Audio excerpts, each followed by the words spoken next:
Hey friends, today I want to talk about the feeling of impatience and the phrase slow is smooth and smooth is fast. So slow is fast because when you do it slowly, you figure out everything along the way, you figure out the little details, you don't skip over things that are stumbling blocks and you don't. There's that whole there are a few different stories about this. I mean, tortoise and the hare is one classic one, right? The tortoise slowly goes and he wins because the hare was racing and got distracted and who knows what happened. There's another one where I think there's this Chinese folk tale where someone's like has to carry a bunch of papers a long distance and he doesn't have much time, and the person tells him, the wise person tells him, oh, you should go slowly so that you don't be late. And the guy's like, huh? And then he rushes. And then he stumbles over something, the papers scatter everywhere, and then he has to spend a bunch of time picking up all the papers, and so he's late, right? So yeah, there's a few different ideas like that. And when I reflect on my life, yeah, man, there have been so many instances where I have this surge of energy, this surge of feeling that, oh God, I want to do this now. I want to do it all. I want to be great. I want to achieve dramatic things. I want to, be bold, be grand. And I don't think the correct answer is to suppress that feeling. I think that the art that I would like to develop, and I think I've developed this in some domains and not in other domains, and so I'm making this video in a way for myself, really, to talk about how I have done this in some domains and how I would like to be able to do this in other domains as well. Because it's clearly better, it's clearly, so let's get specific. I'm thinking about building an audience, right? I'm thinking about writing. I'm thinking, those are domains in which I have done a pretty decent job. And even then I can see room for improvement. Like I can see ways in which I could have been more skilled. And, I was working out last night and I was thinking, I want to get swole, and I am not at my current swollest, but I am, it's the funny thing about making videos is that you can show your body. I've said this a couple of times. I would like to, I just feel at some level that I am meant to be bigger than I am physically. I'm tall, but I'm skinny. And I'm less skinny than I used to be. But I remember going to the gym when I was like 15, 16, 14 maybe, right? And I was so skinny. And I wanted to be buff. I wanted to be big and take up space and strong and just feel dense. Right? I want my shirts to be not have space in them, right? And I would go to the gym, push myself pretty hard, I would say, and I would do it every 3 days for a couple of weeks, for a month, 2 months, and then I'd stop. And I could never understand why I stopped, I guess. I once had a agreement with a friend that we would go together to the gym every 3 days, and we did that I think for almost 3 or 4 months, and we were both making progress.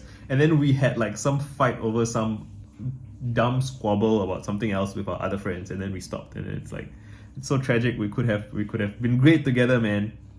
But yeah, I'm just trying to think about, same for like wanting to be a better musician.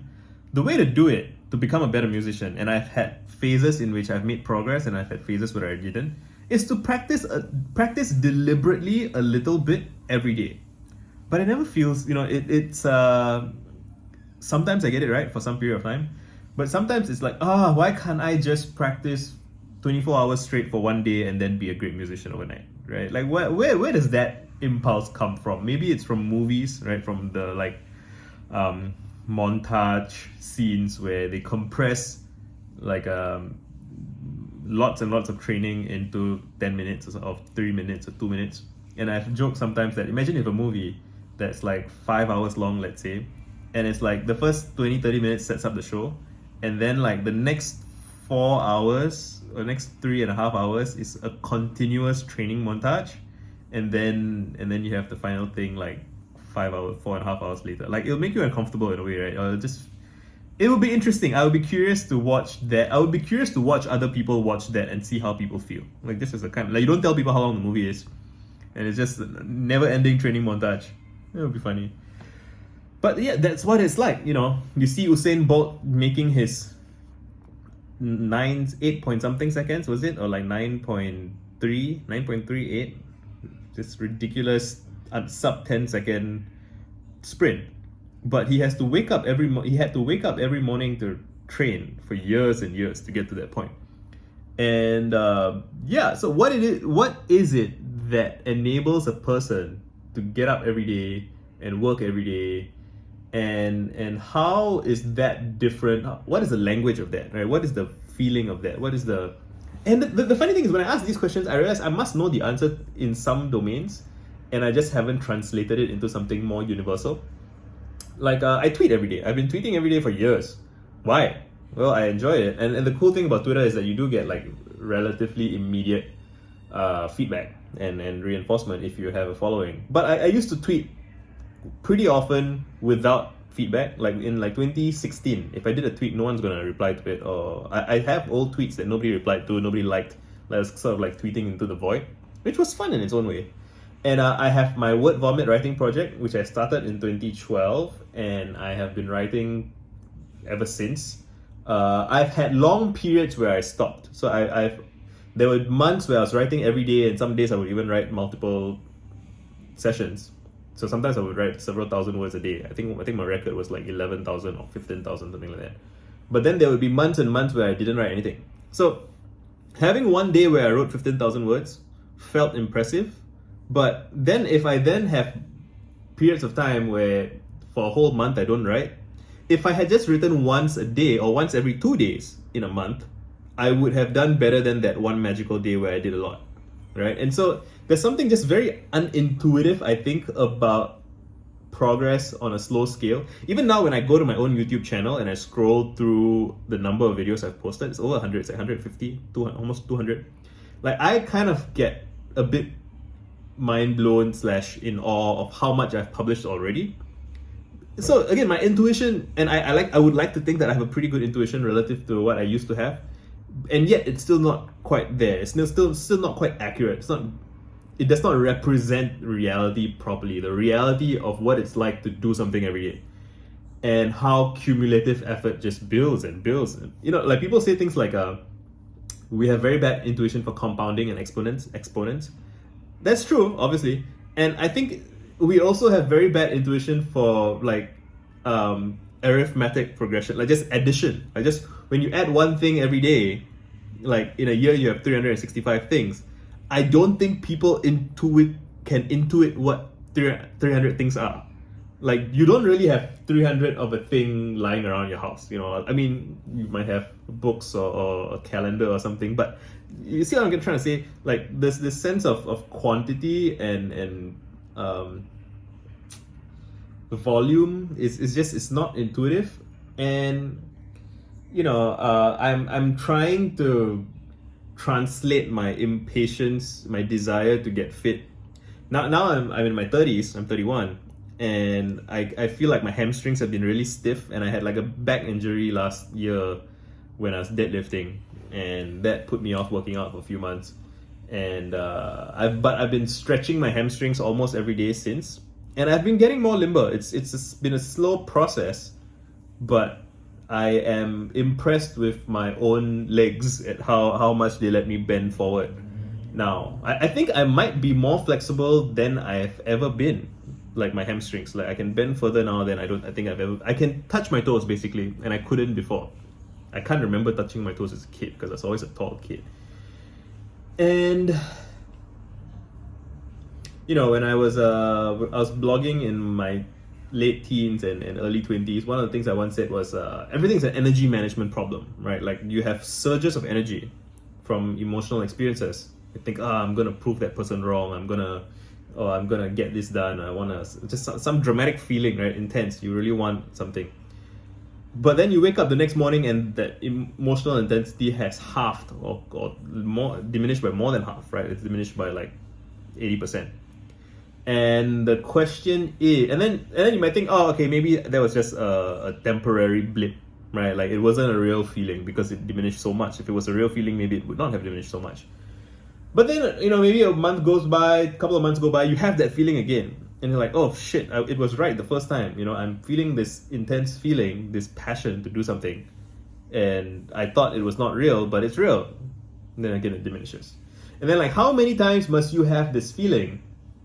Every 3 months, let's say, over 10 years, right? That's what my experience has been like. Since I was a teenager, every few months I get some surge of feeling that reminds me what is beautiful, what I'm passionate about, what the world could be like if I was hardworking and consistent and focused and talk to people and help people out.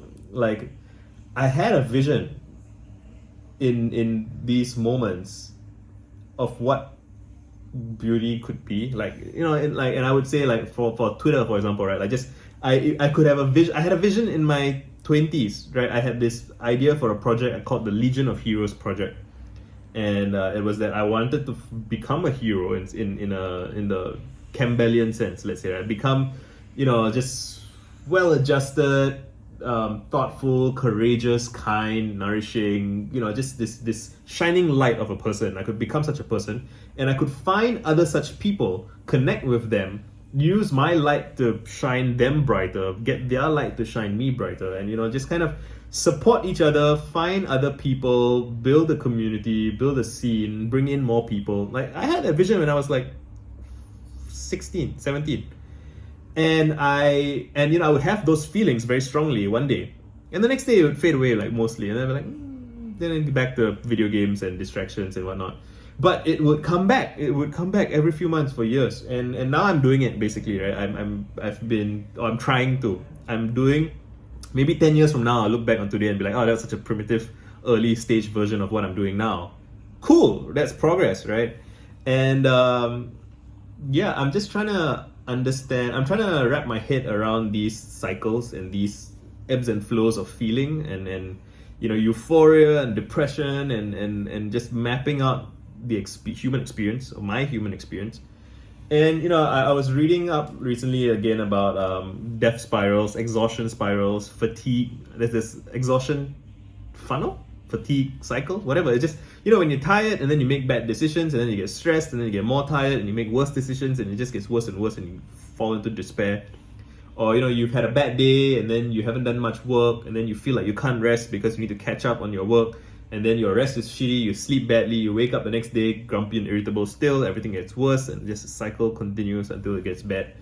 And I've been through that multiple times over the years, and I want to understand it so that I can try and solve it. And I think, I don't think you can solve spirals themselves per se. I mean, it's navigation, right? It's learning to spot a spiral before it happens if you can, and avoid it entirely.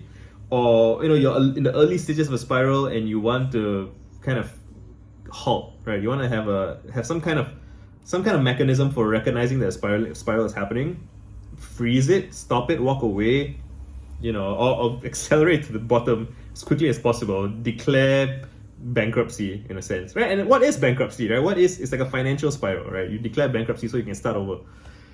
And I just feel like that's something that, like, it's all connected, impatience, spirals, spikes in feeling, troughs in feeling, project management, trying to kind of be consistent trying to have consistent output when you have inconsistent feelings. Because feelings are not meant to be consistent, I'm sure, right? We are meant to have ups and downs and ebbs and flows. It's like weather, right? Sometimes you have rainy days, sometimes you have hot, sunny days. I live in Singapore, so we don't really have seasons, but I'm guessing it's more intuitive for people who have, I'm gonna do this in the winter, I'm gonna do this in summer. Like, we don't really have that, which is annoying. I kind of wish we had that. But yeah, just understanding kind of the cycles and seasonalities of things and timing, so that you can kind of sail with the wind rather than trying to go against it. I don't know if any of this is helpful in the moment, but I feel like I want to practice talking about this and thinking about this, and like meditating on it, ruminating on it, writing about it, talking about it. I think I will develop a fingertip intuitive feel for it. And yeah, I'll just end this here. Let me know what your thoughts are. What's your experiences been with your cycles and your ebbs and flows? And like, saying cycles, I wonder if like women have a better understanding of this because of their own physiology, biology, whatever. Like, you have monthly mood cycles and so on, whereas for guys maybe not so much. I don't know. I don't know. There's a lot to learn. There's a lot to understand about seasons and media news cycles and planning ahead, thinking in advance about what kind of moods you're going to be in the future and how you're going to preparing for future ups and future downs. There's something here. There's a lot. There's a lot here, and I have to tap at the brake slowly, bit by bit. I have to make. I can't solve it all in one monologue, right? I have to do it, revisit it, do it in relation to something else. That's how it works. Let me know what you think. Done.